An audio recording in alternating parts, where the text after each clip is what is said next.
نستعينه ونستغفره ونعوذ بالله من شرور أنفسنا وسيئات أعمالنا من يهده الله فلا مضل له ومن يضلل فلا هادي له أشهد أن لا إله إلا الله وحده لا شريك له وأشهد أن محمدا عبده ورسوله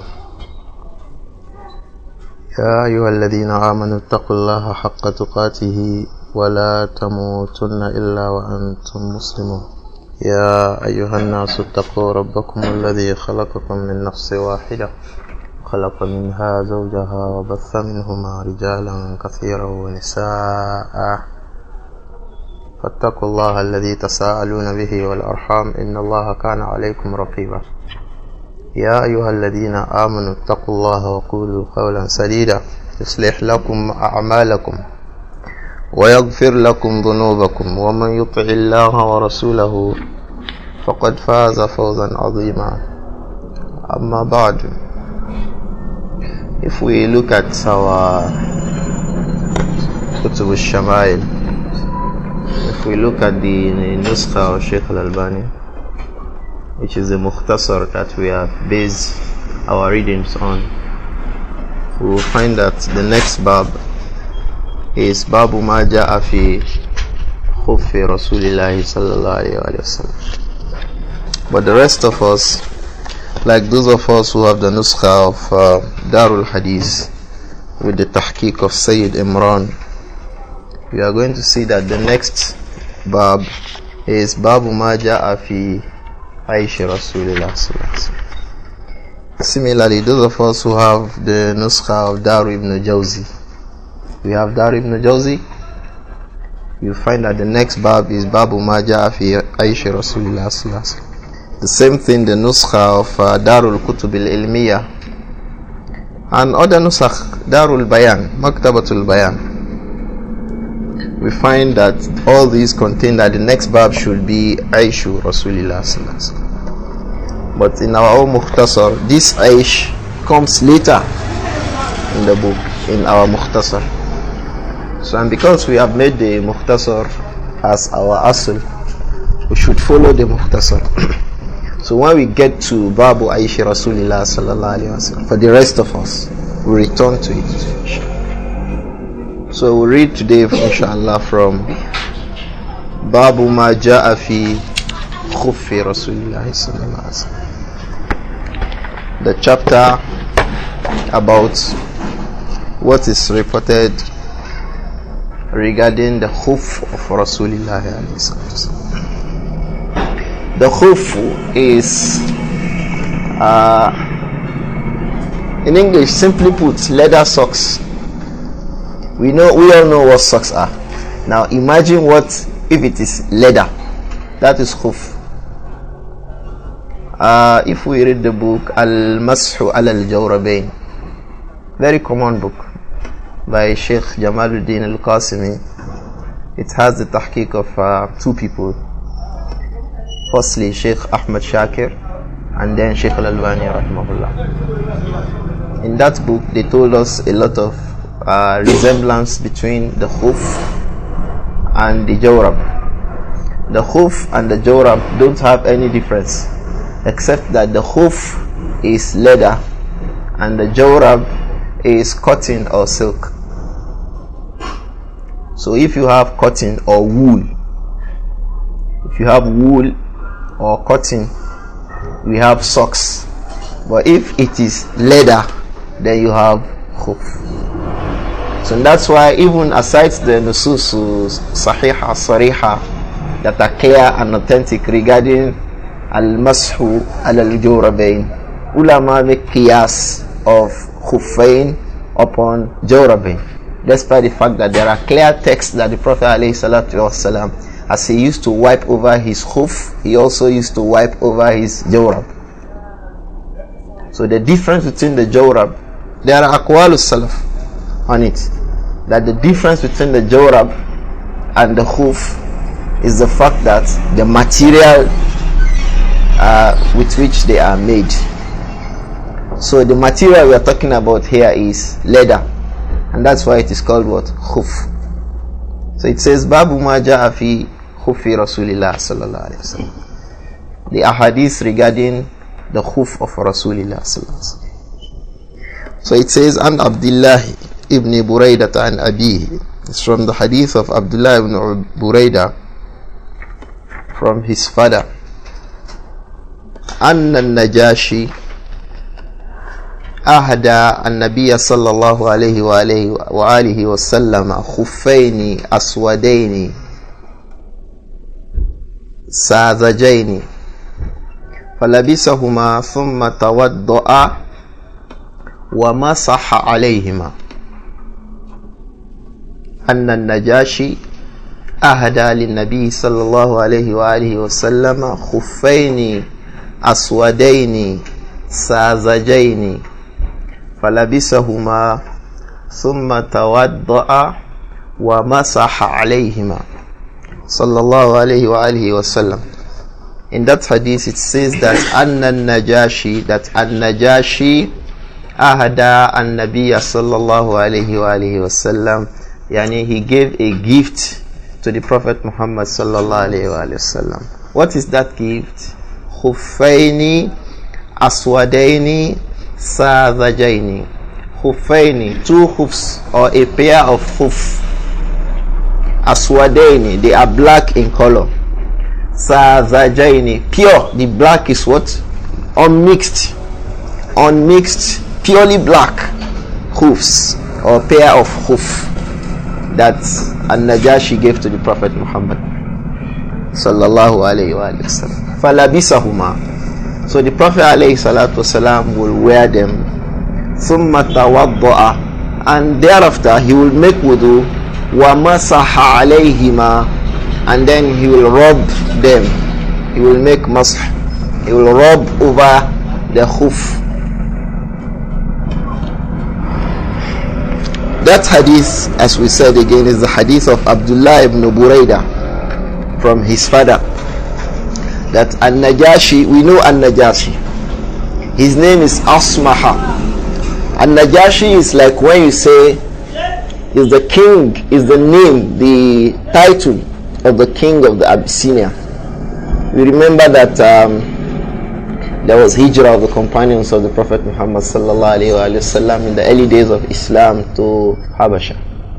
And that hijrah, if we read the history of Islam in East Africa, it extended down into Zimbabwe, into Zanzibar. There are graves around those areas that face the first Qibla that the Muslims faced, and there are graves that face the second Qibla that Muslims faced. And they have been found to be in the direction of some of the oldest masajid in Zanzibar and in those areas in East Africa. So they went down into East Africa. They were not restricted to Abyssinia alone. So the companions went far into East Africa. They married there, they had children there and all that. People like Jafar, the elder brother of Ali ibn Abi Talib, and others amongst them stayed there for a long time before they returned to Medina, after the Prophet's hijrah to Medina alayhi salatu wasalam. So the name of that king, who was a Christian at the time, was Ashama. But the title of the king at the time was what? Najashi. Just like there is Kisros, there is Tubba. In Yemen they used to name their own kings Tubba. They say Qawmu Tubba'in. They are from Yemen because they follow one another. So they name themselves Tubba'i. Like Pharaoh in Egypt. There are many of them. It's not just one Pharaoh. So the title of the king in Habasha, in Abyssinia, is what? An-Najashi. But the Najashi that sent the gift to the Prophet Muhammad sallallahu alaihi wasallam, his name is what? Asmaha. Because he later accepted Islam. He accepted Islam and he died before the Prophet's death alayhi salatu. It was the Prophet who told the rest of the companions that An-Najashi had died. And he prayed Salatul Janaza in absence for An-Najashi. That makes us understand that An-Najashi was a Muslim. The Prophet told us about him, alayhi salatu wasalam, before he died. So he accepted Islam. So this Najashi loved the Prophet Muhammad sallallahu alayhi wa sallam. He used to send gifts to him.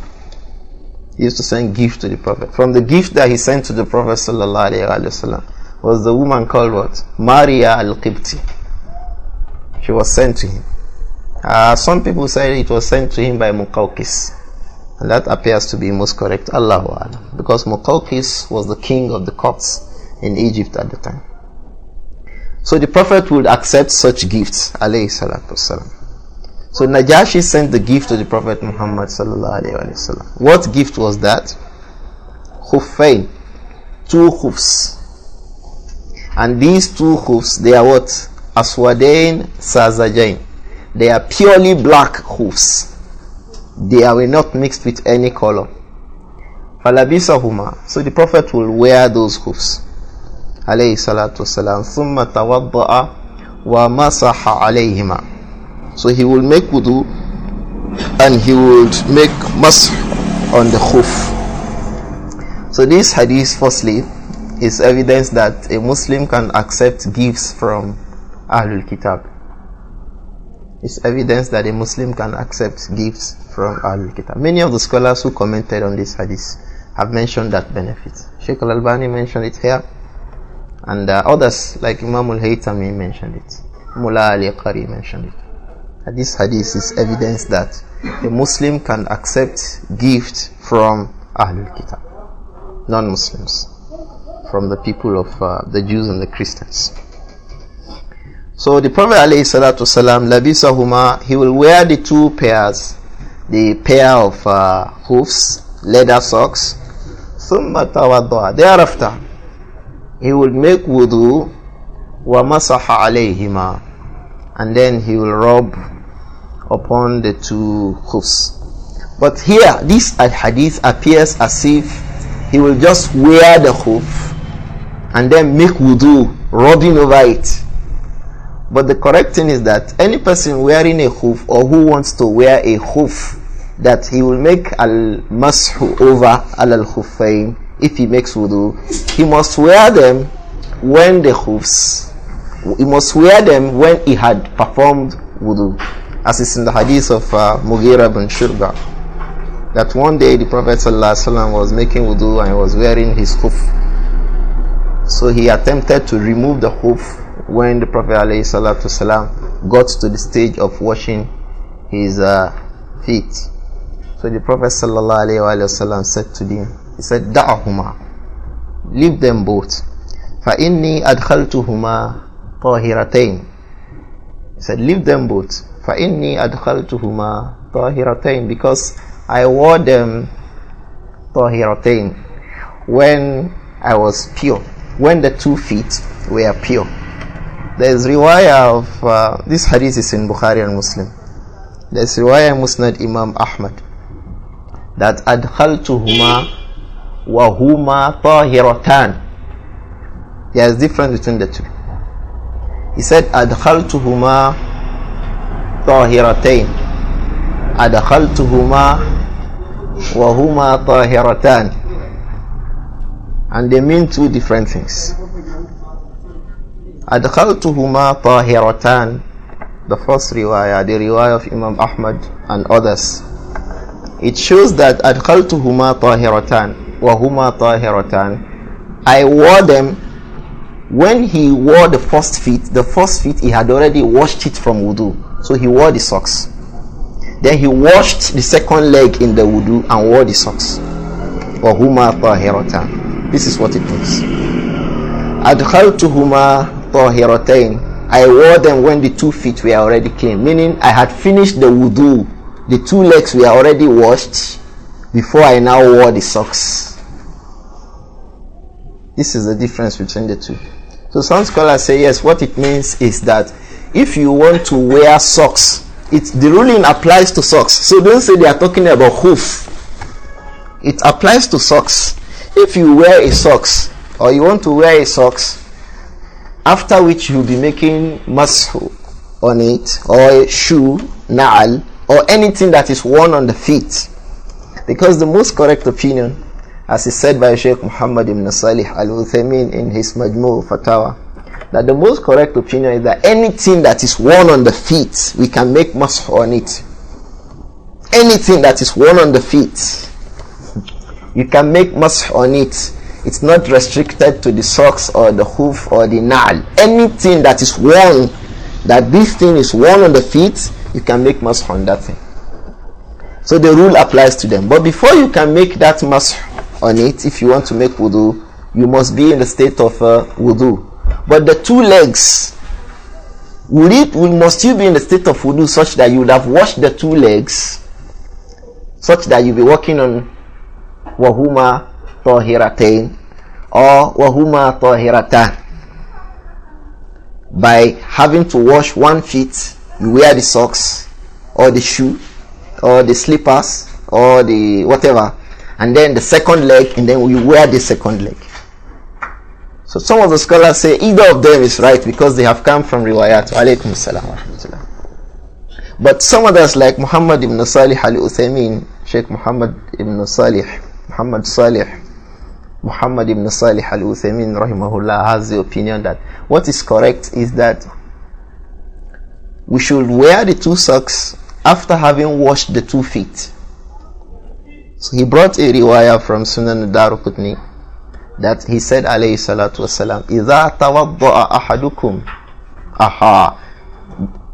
after, if any of you makes wudu, after any of you had made his wudu and he intends to wear his socks, he said, oh, this is evidence that we make the wudu first before wearing the socks.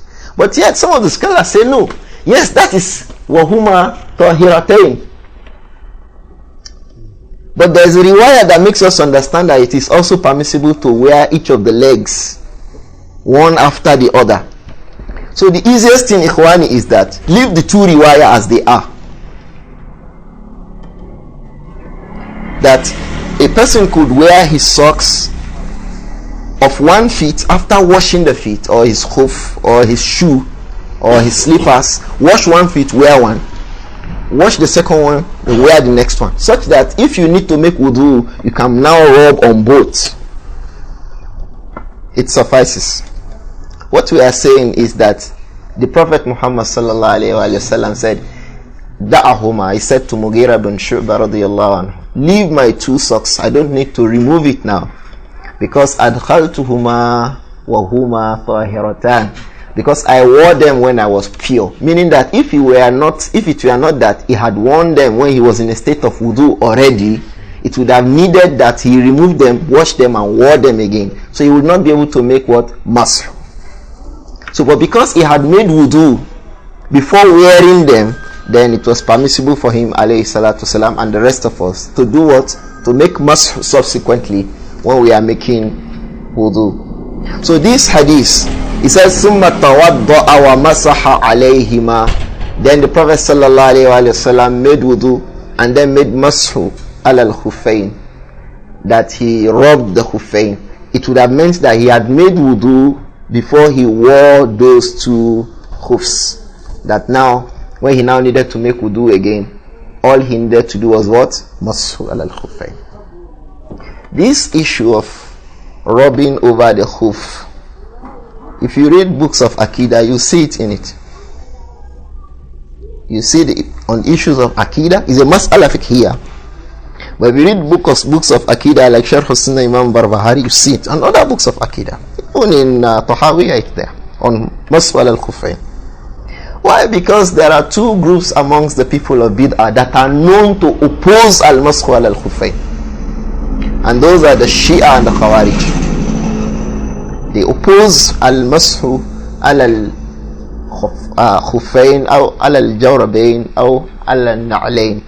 So but Ahlus Sunnah wal Jama'ah, our position, like Imam an-Nawawi said rahimahullah, it's good to read what he said about that mas'ala.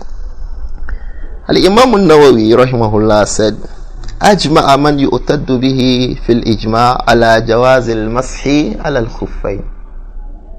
He said, أجمع من يؤتد في الإجماع من يؤتد به في الإجماع على جواز المسح على الخفين.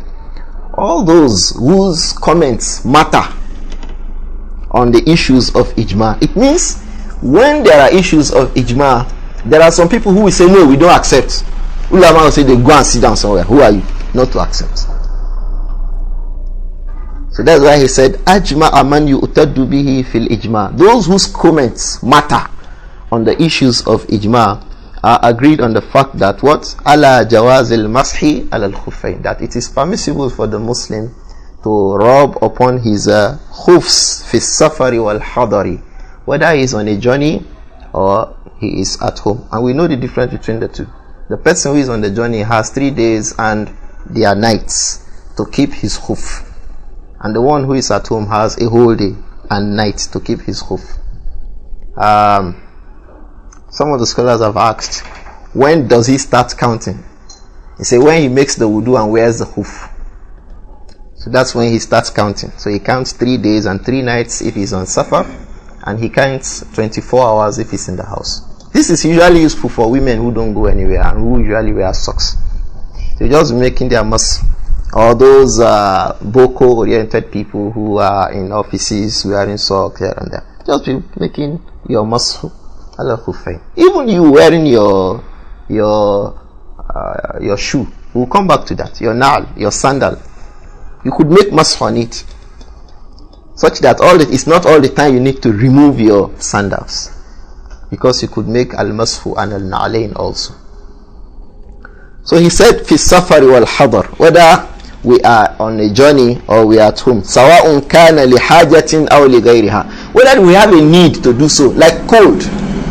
Ikhwani, if you go to Haramain, especially Medina, during the cold weather, wallahi, you see that this deen is a very easy religion. You will not be able to make wudu, even when now there is technology that when you are in the ablution room, no matter how cold the weather is, the water that you will get is water that is warm enough for wudu. But the issue is, once you step out from the ablution center, you want to run back, because that area is warm relatively. So for those of us who are wearing socks or khuf or na'al, you could make your mas not having to wash your feet, because the severity of cold is felt more when you are not wearing shoes and you have water on your leg. The water, for as long as the water remains there. Oh, there's another sunnah we could make. After the wudu, you could clean up the water from your body. This is permissible to the Prophet used to do so, alayhi salatu wasalam. He has like a napkin with which he would, dab the water on his skin after wudu. So that will reduce the issues of cold. Because if we read Al-Masf al-Jawrabain, that is one of the things Imam Jamaluddin al-Qasimi mentioned, because he lived in a place like Spain in Europe. It is usually severely cold. So many people used to say, no, people should not make Masf al-Jawrabain. That was one of the reasons why he wrote the book. That no, this Sharia has made provisions for us in situations like this. So when Imam al-Nawawi said, Sawa'un kana li hajatin, whether we are doing the mashu because we have a need to do the mashu, or li ghayriha, or there is no need, we are just there, we just don't want to wash our feet, we could make al-mashu ala al-jawrabain or ala al-khuffayn or ala al-na'layn, hatta yajuzu lil mar'ati al-mulazamati baytaha. He said even such that it is even permissible for the woman that is just in her house to do al-mashu al-jawrabain or khuffayn or na'alain wa-zamin alladhi la yamshi, and some other people who are restricted to a particular place. Wa innama ankarathu ash-shi'atu wal-khawarij. Those who have rejected it are the Shia and the Khawarij. Wala yu'tadu bi khilafihim, and they are contradicting the people of Sunnah. It's not considered as a khilaf. It's not considered as a viable difference. It's irrelevant whether they agree or they disagree with the people of Sunnah. There are a lot of benefits around this matter.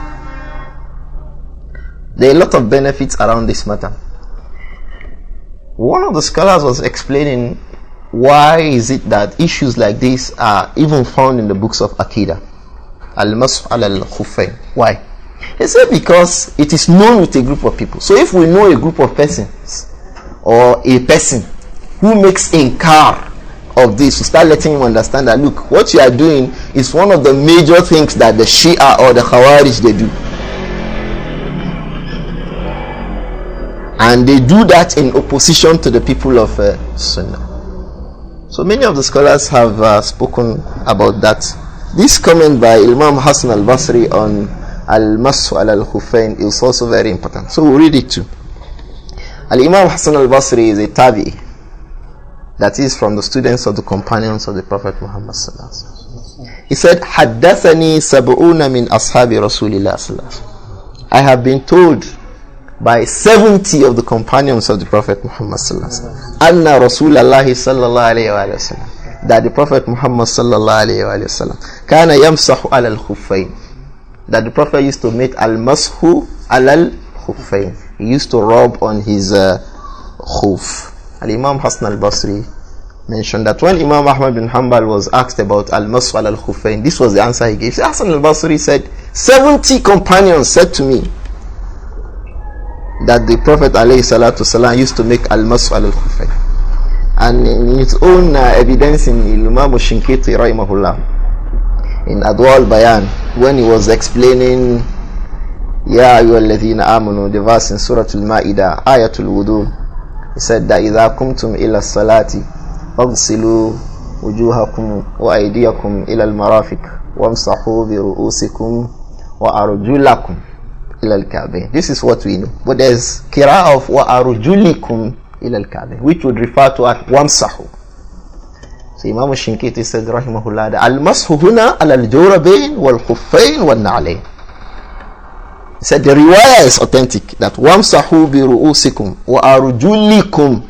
So mashu bi ru'usikum wa arjulikum, that is, make mash of your head, rub your head and your legs. But if you say wamsahu bi ru'usikum wa arjulakum, arjulakum we go back to ghuslul wajh. So he said the two are correct. So when you talk about ghusl with respect to the leg, you are talking about what wudu? Normal wudu, which includes washing the legs. When you say wamsahu bi ru'usikum wa arjulikum, you are talking about masu ala al-khuffayn wa ala al-jawrabayn wa ala al-na'layn. Rahimahullah. So it means al-masu itself is also affirmed from the qira'ah of Quran. So masu established in the Quran, in the Sunnah, and Aqwal al-Salaf. But some of the scholars, one of them said, Inna ahadithahu mutawatira.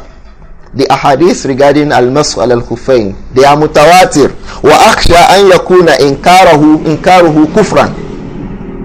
I think anyone who is opposing it is an act. Opposing it is an act of kufr. Akhsha an yakuna inkaruhu kufran. I fear that opposing masu is rare now, brothers. The reason why I'm giving some emphasis on it is that it is rare to find a brother is wearing a shoe or is wearing a socks. He makes wudu. He had made wudu before wearing the socks or the shoe. He makes wudu, he just rub it. Everybody starts looking at you as if you have done something strange, something that is majma'un alayh and mustanadun bil adilla min al-Quran wa sunnah. People start looking at you as if you have done something strange. Rub on your shoes, your shoe or your slippers, if you like to call it that name. Yes, rub on the slippers. You made wudu before the slippers. You want to make wudu again. You don't need to remove the slippers if you want to. Just rub on it. If you ask me how you rub, just rub like Ali described radiallahu anhu. The top of it. Drag your hand above it. That's all. You don't need to start going back or down. Just above it like this. You have rubbed. That's all. And stand up and go. You have made wudu. So this sunnah is from the sunnah of this ummah, and it is from the things with which the Ahlus Sunnah they are recognized. But today it is strange. If you do it now, people start asking you, stars, does it cost you anything to wash your leg? It does not cost me anything, but I'm following the sunnah of the messenger. 70 companions say the Prophet used to make alayhi salatu. So it is important. This hadith says again that Anna Najashi ahada Nabiyya sallallahu alayhi wa alihi wa sallam khuffayn aswadayn sadhajayn falabisahuma thumma tawadda'a wa masaha alayhima alayhi salatu wassalam. The next hadith is the hadith in our own nuskha, hadith 59 in our nuskha. but in others it will be hadith number 72. In that hadith it says, An Abi Ishaq An Shabi. For those of us who have the nuskha of Shaykh al-Albani, it says An Abi Ishaq An Shabi. Cool? So it says An Abi Ishaq An Shabi قال المغيرة بن شعبة مغيرة بن شعبة رضي الله عنه أهدى دئية للنبي صلى الله عليه وآله وسلم خفين فلبسهما. أهدى دئية للنبي صلى الله عليه وآله وسلم خفين فلبسهما. It says Abu Ishaq. My brothers who read a lot on the science of hadith will think that this is Abu Ishaq as-Sabi'i, Amr ibn Abdullah as-Sabi'i, but this is not him. This is Sulaiman ibn Abi Sulaiman al-Shaybani al-Kufi. Al-Imam Abdurrahim ibn Abdurrahim Barpuri clarified that in Tuhfatul Ahwadi. So it is not Abu Ishaq as-Sabi'i, but it is Abu Ishaq al-Shaybani, Sulaiman ibn Abi Sulaiman. And al-Sha'bi, we know al-Imam Amir al-Sha'bi. Cool? He reported from Mughira bin Shu'bah radiyallahu anhu that ahada dihyatu lin-nabi sallallahu alayhi wa alihi wa sallam khuffayn falabisahuma. It says that dihya, that is dihyatul kalbi. You remember that there is this companion who looked so much like, or in whose form and feature Jibril used to come to the Prophet sallallahu alaihi wasallam. Malak Jibril, angel Jibril, used to come to the Prophet sallallahu alaihi wasallam, and sometimes in the feature of who? Dihyatul al-Kalbi. But when he came in the hadith of Ibn Umar and Umar, that baynama nahnu julusun inda Rasul, he didn't come in the feature of Dihyatul Kalbi. He came in another feature. So it means that it will not be right to say all the time he comes to the Prophet in the feature of Dihyatul Kalbi. You say he will come to the Prophet sometimes in the feature of Dihyatul Kalbi. So Dihyatul Kalbi is a Yamani. He's from Yemen. He gave the Prophet sallallahu alayhi wa sallam ahda dihyatu lin-nabi sallallahu alayhi wa alihi wa sallam khuffayn. He gave a gift of a pair of khuf to the Prophet Muhammad sallallahu alayhi wa sallam. Falabisahuma. So the Prophet will wear them. He will wear khuf, the gift from Dihyatul Kalbi. There are many benefits from this hadith. Like in the first one, it was evidence that the people of the Ahlul Kitab could give gifts to a Muslim and he accepts it. This is also evidence that a student can give his teacher a gift and he accepts it.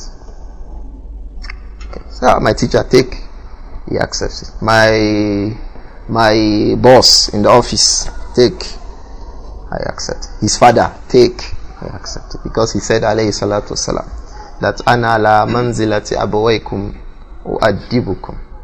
So it means the father can take a gift from his son, the teacher can take a gift from the student, the boss can take a gift from the subordinates.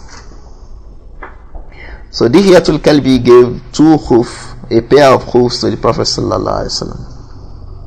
Falabisahuma. So the Prophet used to wear it alayhi salatu wasallam. Waqala Israel. Cool? But in our own nuskha it is Waqala Jabir. You know it is Mukhtasar. So Waqala Israel. This Israel is the grandchild of Abu Ishaq as-Sabi'i. That was why it was necessary to mention that Abu Ishaq that we saw in the first riwayah is not as-Sabi'i. Because once we see Israel, we would like to think that Abu Ishaq is the grandfather of Israel, because Israel used to report from his grandfather. So he is Israel ibn Yusuf ibn Abi Ishaq as-Sabi'i. This Israel. So he is the same Israel, but the Abu Ishaq that we saw in the beginning is not his grandfather. So it says Jabir. This Jabir is Jabir ibn Yazid al-Ju'fi. He's called Jabir al-Ju'fi. Many scholars say that he's a weak reporter of hadith. Some even make ittiham of him that he's kadhab. that he used to tell lies about hadith. He has some funny ideas, like that Ali radiallahu anhu will come back. Yu'minu bil raj'ah. Raj'ah is that is not Ali radiallahu anhu, the belief of the Shia that he will come back, he will reincarnate. He believes it. So he's strongly criticized for some of these opinions that he has. Jabir al-Jufi. So he's the one who reported this hadith. It makes us understand that this hadith is what? Is a weak hadith. So وقال Israel and Jabir and Amir. Amir is the same Amir. Amir ibn Sharahil al-Sha'bi. And it says what? وَجُبَّةً. In addition, that it was not only the Khuffain that Dihya gave to the Prophet sallallahu alaihi wasallam. It says wajubbatan, meaning he gave him what? Khuffain and what? Jubba. Jubba is a garment, clothes, any nice clothes. Usually it means two clothes, up and down, the rida and the izar. So they are also generally referred to as what? Jubba. Usually wool material, usually, but it could be of cotton too. So that he gave him also jubba, falabisahuma hatta takharraqa. Ko hatta takharraqa. In our nuskha you see hatta takharaqa. Mukhtasar, you see takhara. That shadda is supposed to be on the ra. I think it's khata'un matba'i. So it is hatta takharraqa. La yadri Nabiyu sallallahu alayhi wa sallam avakiyun huma amla. It says the Prophet alayhi salatu wasalam was also given jubba by who? By Dihyatul Kalbi. Falabisahuma. So the Prophet will wear them both. It means two things. Falabisahuma could mean he wore the jubba and the khuf. It could also mean he wore the pair of khuf. But the correct thing is that here is that he wear the pair of khufs. You see the shahid here, the qarina that makes us say so. Falabisahuma. So the Prophet sallallahu alaihi wasallam wore the two, the pair of khufs hatta takharraqa, until they got torn. He was wearing it until they had patches. They got torn. La yadri Nabiyu sallallahu alayhi wa sallam. The Prophet did not know avakiyu huma amla. That is, he did not know whether the leather from which the khuf was made was from an animal that was rightly slaughtered or not. But he gave it to him and he wore it, alayhi salatu wasalam. But this report is weak. This report of Jabir al-Ju'fi from Amir is weak. So we're just ready to say the meaning. It is a weak narration from which benefit should not be derived and depended upon. So we cannot say the Prophet got a jubba and khuf from Dihyatul Kalbi, because the aspect of the report that he got a jubba is what? It's weak. But the aspect that he gave him a khuf is what? It's authentic. Don't forget, this bab is talking about what? Babu ma ja'a fi khuffi Rasulillah. What has been reported concerning the khuf? It meant he had khuf from the khuf that he had alayhi salatu wasalam. Where the khuf that he was given by who? An-Najashi. From the khuf that he had was the khuf he was given by who? Dihyatul Kalbi. And that when he made wudu, he would do what? Al-Mashu al-Khuffayn. This is the last hadith on khuf. But there are a lot of ahadith on khuf. If you read that book, Al-Mashu al-Jawrabain, you find a lot of benefits on it. If you also read Ahkam al-Shita, that is the rulings on rainy season, by Shaykh Ali Hassan Abdul Hamid Al-Halabi, you will find benefits too, inshallah.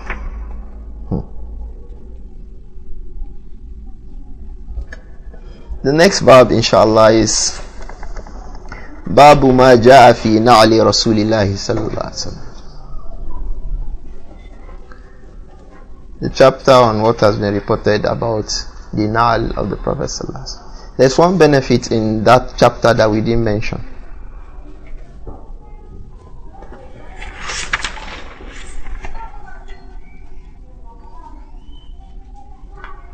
There's a benefit here. That the hoof could be black. And that the one he had was black. The one he was given by Najashi was black. We didn't mention color. It could be black. You know, usually leather is usually made to be, there's a process. The bag. What's it called? It's usually tanned. So sometimes you have brown. You could have brown and paint it to be black. So the color does not matter.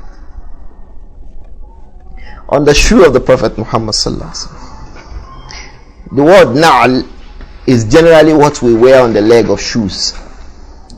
And there are different kinds of shoes.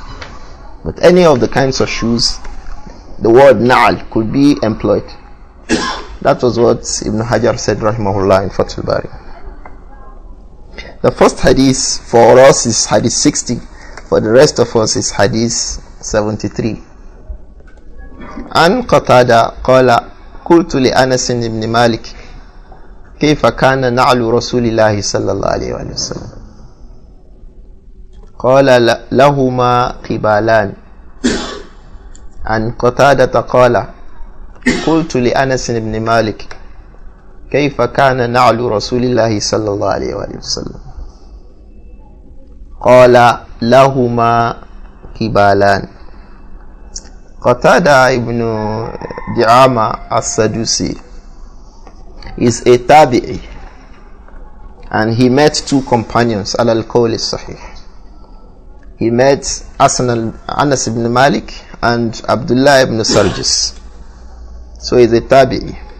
He took most of his knowledge from Sa'id ibn al-Musayyib, Sayyid al-Tabi'i, the leaders of the Tabi'un.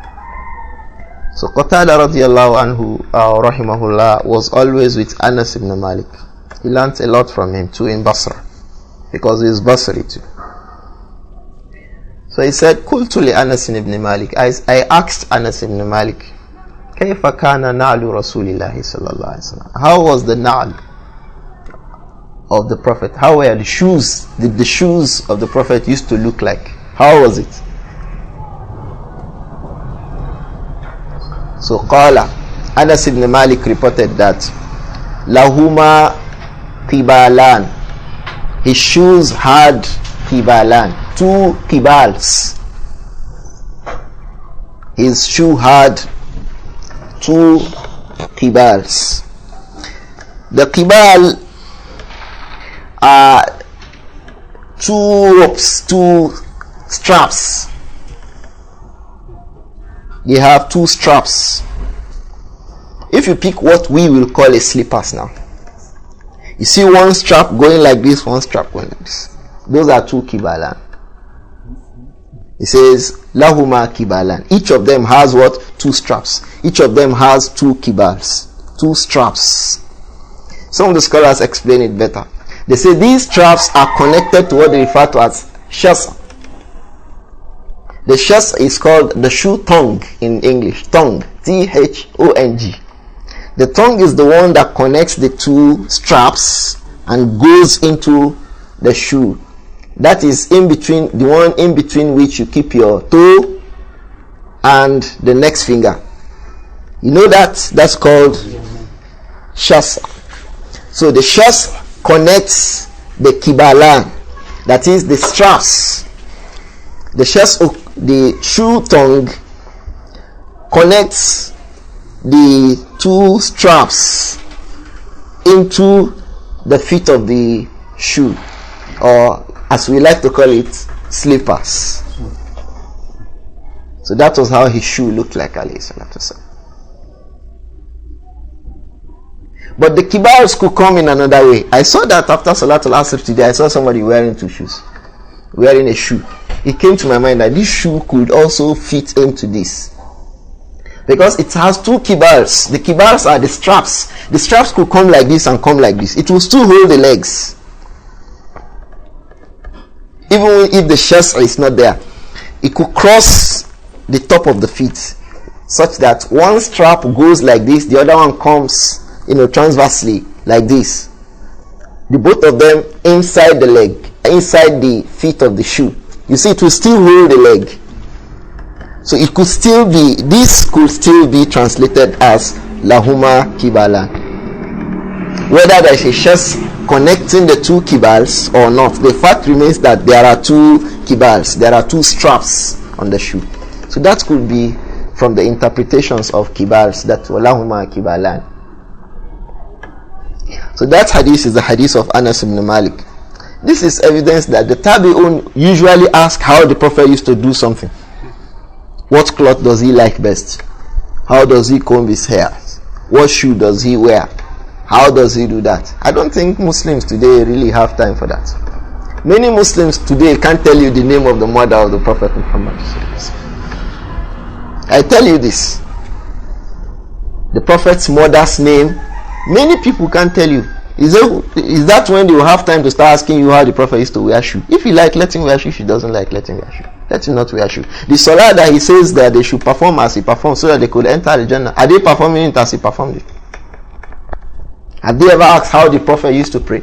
How many times will you see in the ahadith of salah, a tabi will say, you come and tell us how the Prophet used to pray. You were with him, you saw him praying. He say, yes, come and show us how he used to pray. How many times have you had to be asked that question?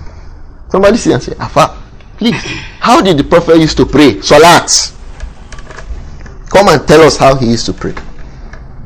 But they will tell you that in Izziya, this is how to pray.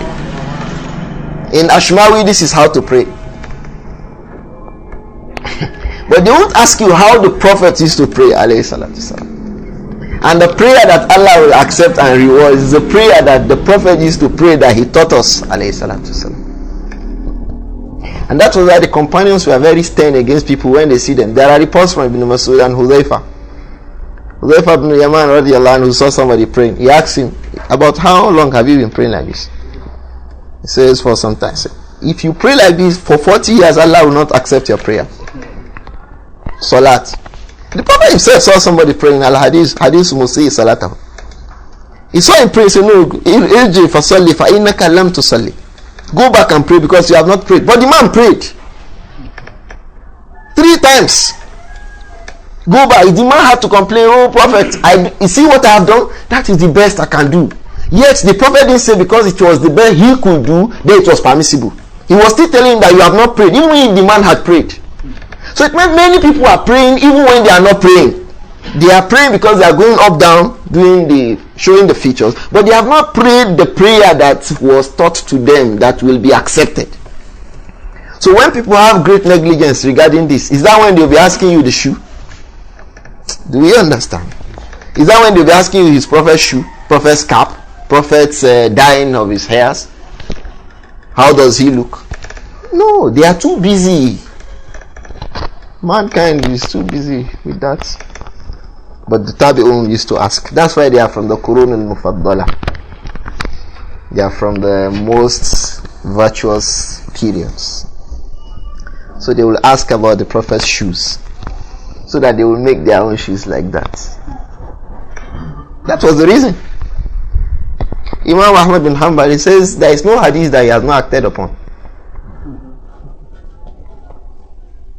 There is no hadith. If the Prophet did one thing, he didn't do it, that it does not exist. So one day he remembered that the said Prophet made hijama. He gave somebody 1 dinar. He called the person, make hijama, come, make hijama for me. Bloodletting. The person made hijama, he gave him 1 dinar. So he followed the hadith. There is no hadith they didn't follow. So, and we want to enter the same Jannah, okay?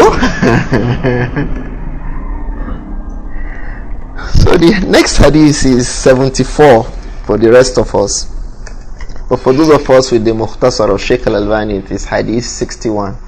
What they are following in all of those things they are doing is the same verse of the Quran, that لَقَدْ كَانَ لَكُمْ فِي رَسُولِ اللَّهِ أُسْوَةٌ حَسَنَةٌ لِمَنْ كَانَ يَرْجُ اللَّهَ وَالْيَوْمَ الْآخِرَةَ وَذَكَرَ اللَّهَ كَثِيرًا. That's just what they are looking at. Fi Rasulillah. All of the things concerning the messenger is the best.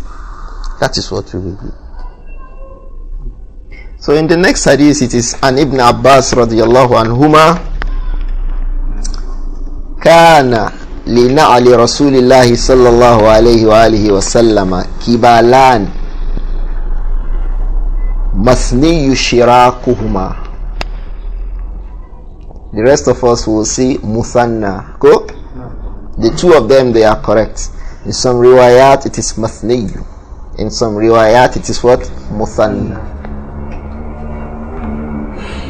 كان لنعل رسول الله صلى الله عليه وآله وسلم قبالان مثني شراكهما. The shoe of the Prophet sallallahu alaihi wasallam had what? Two straps. Masniyu shirakuhuma, that is, their straps are made to be two. It's explaining the meaning of kibalan. So each kibal is shirak. They are the same words, they mean the same thing, they describe the same thing.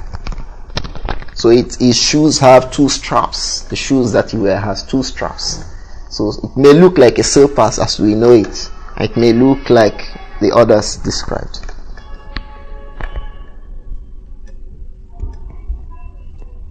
The next hadith is hadith number 62. For those of us with the Mukhtasar of Shaykh al-Albani, but for the rest of us it will be hadith 75. And that hadith is the hadith of Isa ibn Tahman. He said, Isa ibn Tahman قال أخرج إلينا أنس بن مالك نعلين جردوين لهما قبالان. أخرج إلينا أنس بن مالك نعلين جردوين لهما قبالان. It says أخرج إلينا أنس بن مالك. Anas ibn Malik took out to us. What did he take out to us? نعلين, two sandals or two shoes or two slippers. Jardawain, yani la sha'ra alayhima. They are so smooth that they don't have hairs on it. They are still leather, but the hairs are what? Completely scraped off, completely removed. Jardawain, they don't have any sha'r on it. Lahuma kibalan, and each of them has what? Two straps. See, they describe his shoes have two straps. So the person who goes to a shoemaker say, look, make a shoe for me with two straps, with the intention of following the Messenger alayhi salatu wasalam, in that will be rewarded for that. As long as he wears that shoe, he will be rewarded for wearing his shoes like those of the Messenger alayhi salatu wasalam. So the hadith continues that qala فحدثني, يعني who is saying here? Isa ibn Tahman.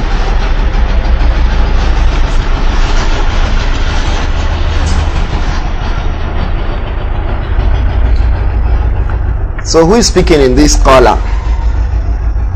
Isa ibn Tahman. He says فحدثني ثابت بعد. ثابت البناني, one of the students of Imam Sahabi Hassan Anas ibn Malik, his name is Thabit al-Bunani, said to me later, and Anas, quoting Anas. Do we get it? فَحَدَّثَنِي ثَابِتٌ بَعَدْ and Anas. Later on, Thabit al-Bunani narrated to me, quoting Anas ibn Malik, أَنَّهُمَا كَانَتَا نَعْلَيْ النَّبِي صلى الله عليه وسلم, that those two, the pairs of shoes that he brought, kanata, that they were na'alay nabi, the shoes of the Prophet sallallahu alaihi wasallam. He said in the first riwayah that Anas ibn Malik brought a pair of shoes to us. He showed it to us. Later, Thabit al-Bunani said to me that Anas said to him that those two shoes that he showed to us were the shoes of who? The Prophet Muhammad sallallahu alaihi wasallam. So, and those two shoes had what? Two straps. They had kibalan. Lahuma kibalan. This shoe of the Messenger sallallahu alayhi wa sallam, don't be surprised. Why were the companions so careful? They took care of everything that was his alayhi salatu wasallam. During his lifetime, Abdullah ibn Mas'ud used to hold his shoes. If the Prophet stands up, he will go and wear him his shoes. Abdullah ibn Mas'ud. If he is removing his shoes and sitting down somewhere, he will pack them and put them under his armpit. Abdullah ibn Mas'ud. He used to do that with his miswak too, his chewing stick. And he used to get him water for wudu. So he would pour water for him to make wudu. Anas ibn Malik, Abdullah ibn Mas'ud, Abu Abdurrahman. So he would pour water for the Prophet sallallahu alaihi wasallam. So his kettles, he is in charge of that. He's in charge of the chewing stick of the Prophet Muhammad sallallahu alaihi wasallam. You forget that he was going up the tree, the arak tree, to get chewing stick for the Prophet sallallahu alaihi wasallam. And the companions saw his leg, they started laughing. Because he was was not a tall person at all. He was lanky, small in stature, not looking handsome. Radiyallahu anhu. So when he climbed the tree, everybody was laughing. Oh, look at it. So the Prophet asked them, who are you laughing at? He said, the leg of Ibn Mas'ud. Radiyallahu. The Prophet said, sallallahu alaihi wasallam, each of those legs is weightier in the sight of Allah than Mount Uhud. That leg you are laughing at. Each of them is heavier in the sight of Allah than Mount Uhud. Those were the people fighting mushrikun. Those were the people that Allah was giving victory for against the mushrikun. They were not heavyweight. So don't think that Prophet had companions that were chested, were running around Medina doing hey like this. Nah. They were people like Ibn Mas'ud, Ibn Abbas, Ibn Umar, Bara ibn Azib, young people. They were not giants fighting everywhere. The Arak tree, somebody showed me the Arak tree in Medina once. And I knew how Ibn Mas'ud was. He wouldn't be taller than an average 13 to 14 years old boy. Because the tree itself, if a grown-up strong person climbs it, will break. If a grown-up strong person climbs, normal, 30, 40-year-old person climbs around, the tree will break. But he climbed it, they were looking at his leg up. They were laughing. He was asking them, who are you laughing at? He said, Ibn Mas'ud, look at his leg. He said, that leg you are seeing in the sight of Allah is weightier than Mount Uhud. So what makes a man is not his physical look, but what he is in the sight of Allah. That's why he says, Inna akramakum indallahi atqakum. So all of those things combined into their taqwa. So don't ask how Ibn Mas'ud's wudu will be. How do you think his wudu will be? Maybe Prophet himself. The next time will say, if you want to make wudu, ask Ibn Mas'ud. Because you will see him making wudu how many times? How many times do you think Ibn Mas'ud will see the Prophet making wudu? He is in charge. And that's why some of the ulama will say that the af'al of the Sahaba fi asri Rasul marfu awallahu hukm al-raf. What the companions were doing in the times of the on the time of the Prophet Muhammad sallallahu alaihi wasallam, it has a hukum as if it was the Prophet himself that did it. When they made tasfiyah to sufuf, they were making it and he was looking at them. When he is in salah, Allah permits him to see his back as he sees his front. The Prophet alayhi salatu. So in that circumstance, he knows whether they make the wudu properly or not. So he will say to them, La tusawunna sufufakum aw la yukhallifanna Allahu baina wujuhikum. So the question is, we have to be asking, looking for athar. How did the companions used to make their sufuf? That is how to make sufuf. How did Ibn Mas'ud used to make wudu? That is how to make wudu. How did he used to make wudu? How did he used to use his chewing stick? So you see, they had all these virtues, radiyallahu anhu. Following the messenger. Some people are following some politicians, and they will tell you that, look, we are in the corridors of power, because it's following one CPC or PDP. We are in the corridors of power. What about the one following the best of human beings? Radiyallahu anhu. So this was the way of the companions, radiyallahu anhu. We'll stop on this hadith, inshallah, and we'll continue from that in our next class also on the issues of the Prophet's shoes, alayhi salatu wasalam. So any person who makes his shoes like the shoe of the messenger will get the reward if he intends that. He wants to get the reward for making his shoes to be like those of the Prophet Muhammad sallallahu alaihi wasallam. Alaykum assalam wa rahmatullah. This shoe, when you prepare maybe all these young boys, they kind of canvas you see they have like the double lace under the same. This canvas hide the same shoe with the shoes we are talking about in this. No. That's why we are reading Shamail. Yes, if you want to make mashu, they are all the same. They have the same rule in mashu. But the Prophet didn't wear canvas. They didn't tell us here that he wore canvas. So if somebody is wearing canvas, let him not say he's wearing it because Prophet used to wear canvas. How can you say that when the Prophet was not reported in these narrations to have worn canvas? If you want to do like Prophet, this kibalan, those ones they will call it slippers. If it is this fiqh we want to take, go and do that type with 2 straps and with a shoe tongue. Do that and have that intention, you have the reward. But if you do that for canvas, you will not have a basis because you don't have a report to make you understand that he used to wear canvas. Except if you intend hoof. And hoof is known, it's not canvas. Hoof is known, it's not canvas. There is hoof. It is strange now, many people have not seen hoof before. The hoof, is just like socks. It's just like socks, but it is leather. There is one of our Shaykh in Lagos. He took it as a responsibility one time that anywhere you sing with hoof. Anywhere you sing with hoof. Say what I say because people forgot that this is from our sunnah in this ummah. So anywhere he goes, he's wearing it. People asking, what's this? Say this is hoof. That hoof you've been hearing hadith, this is it. So somebody can do that to make people, these things, people are forgetting that these things are there. Maybe those of us in the tropics, but many people in the cold regions of the world, these things are very beneficial because they seal up the leg and they warm it up. Maybe because of our weather, maybe. But in the cold, why don't we wear things like that? So if he wants hoof, let him do hoof. Canvas is not hoof, and canvas is not the na'al that we have described. But that doesn't mean if he wants to make al-mashu al-na'alain, he wants to rub over his shoes, he cannot rub over canvas. He can rub over canvas, inshallah. And any type of shoe that he wears, he can rub over bedrooms, what you would call bedroom slippers. You made ablution, you wear bedroom slippers, you waka the whole card poly. You now want to make wudu, just rub it. You don't need to remove it and wash your leg again. If you do that, it is also accepted, inshallah. Alaykum salam. We can pray with it if we want. No, you can remove it if you want to pray.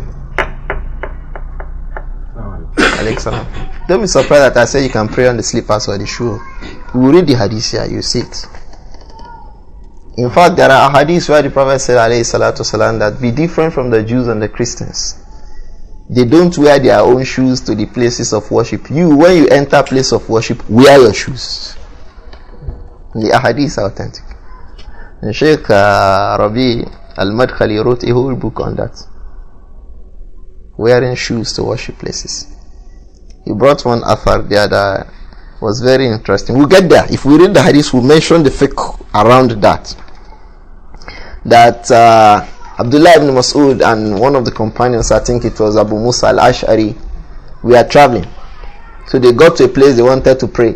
So Abu Musa was removing his shoes. Ibn Mas'ud was asking, why are you removing your shoes? Abil Wadi al-Muqaddasi tuwa anta. Why are you removing? Are you in Wadi al-Muqaddasi tuwa? You know in the Quran Allah said to Musa to remove his shoes in Naka bil Wadi al-Muqaddasi tuwa. So Ibn Mas'ud was asking Musa, Abil Wadi al-Muqaddasi tuwa anta. Are you in Wadi al-Muqaddasi? Come on, wear your shoes. So he wore his shoes and they prayed together. But the fiqh connected to that regarding our modern day masajid where they rug like this. We will explain it, inshallah, when we read the hadith. The hadith, there's a hadith on it here, praying in shoes. Alaykum salam.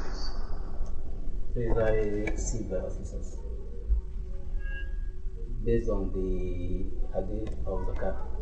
Now, the question is, do we insist, because at the point we thought, okay, because this has been brought, we wouldn't say no.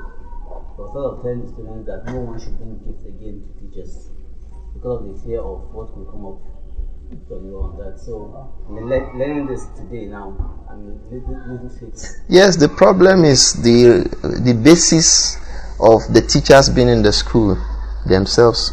You know, we are hardly in the times when people teach for the value of teaching. People teach for money now. There's a difference between teaching because it is valuable to teach and teaching so that make I collect my money and go 30 days bossa. There's a difference between the two. So this second one has given some of these issues problems. The first one, where when you teach, you are teaching fisabilillah, you finish your book, carry your book and go. If a student gives you billion, if you want to take, you take. If you take, you can look for somebody who needs it and say, you need it, take. The Prophet will do that too sometimes, alayhi salatu salam. So with that you will not have problem. The place where you have problem is the problems we have created for ourselves. And it is from the things that people, even those who teach and collect money, should be careful. Because he said, alayhi salatu wassalam, Iqra'ul Qur'ana was'alullaha bihi. فَإِنَّهُ سَيَأْتِي عَلَى النَّاسِ زَمَانٌ يَقْرَؤُونَ النَّاسُ الْقُرْآنَ وَيَسْأَلُونَ النَّاسَ بِهِ. Read the Quran and beg Allah for yourself, for your needs. Because the time will come upon the people. People will read the Quran and tell people, give me money. So there are narrations like this. So because of that, ulama say those who will collect the money are those who they can't do any other thing than that. They don't have alternative. So maybe this is where we'll find a place for teachers. The only thing they can do to get something to eat is to teach.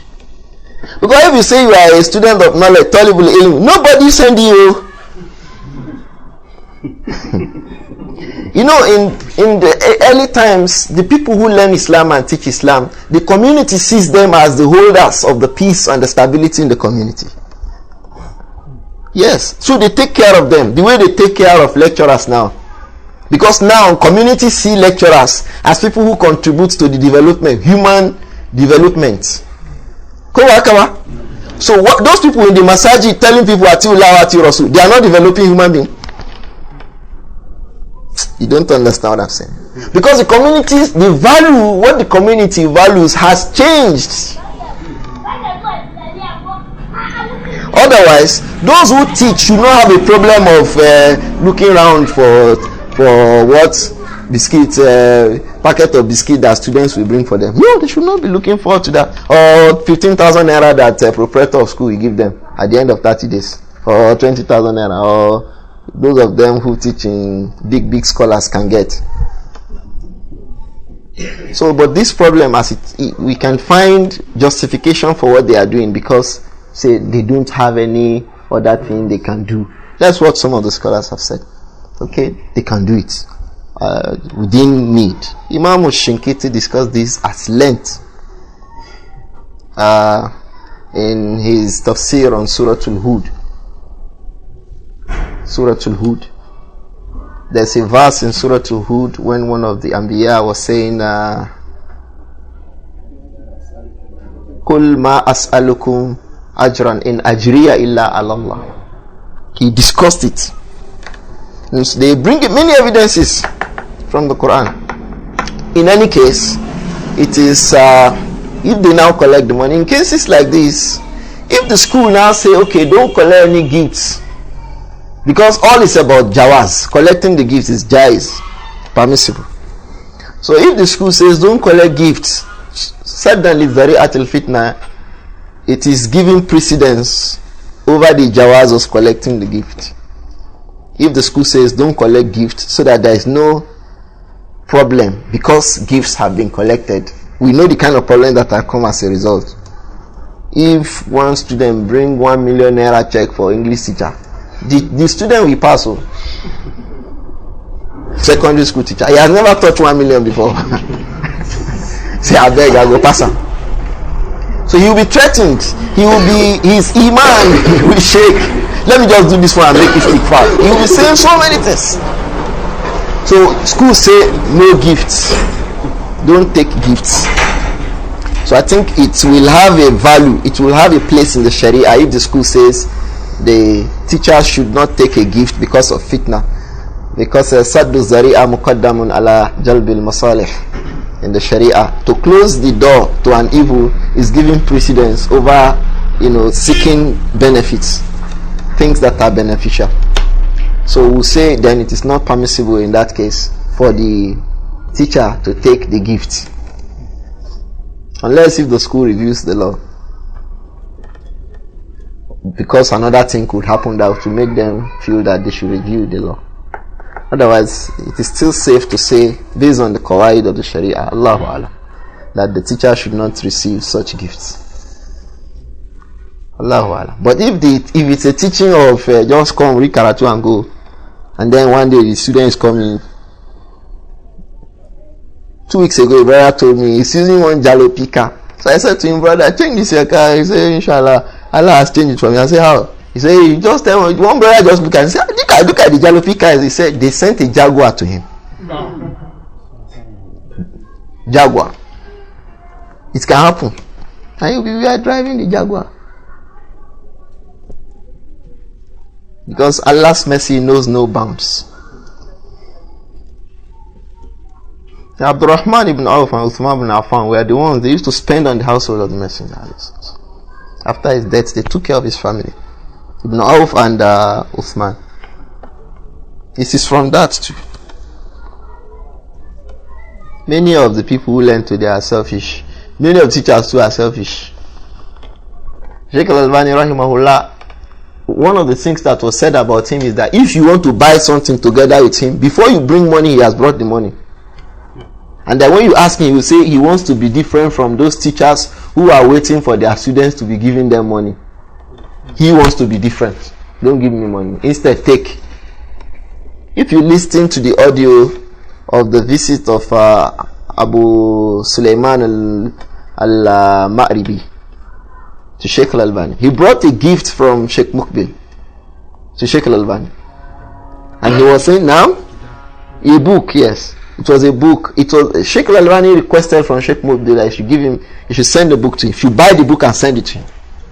So Sheikh Mukbil got the book and sent it to Shaykh al-Albani as a gift. He was rejecting it.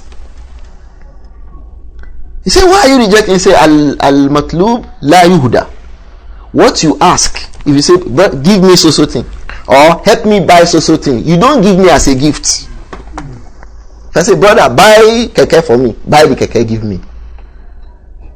If you go and give me as a gift, I can tell you that I don't want. Because when he said he does not want, Abu Hassan felt somehow. He said, La Yuhda? Are you saying you cannot give it? He said, La Yuhda. He said, no, you don't give me as gift. What somebody says, help me buy, you don't come back and say, I dash you. If you now say that, he can say, I don't want. So these people were not waiting to eat from their students, or even from their friends. And this is the best for them, so that they will be like Nabi Dawood alayhi salam, who will eat from what? Who will not eat except from what? From the hands, from his handiwork. What we have said, may Allah make it beneficial to all of us. Subhanakallahumma wa bihamdika, ashhadu an la ilaha illa anta, astaghfiruka wa atubu ilayk.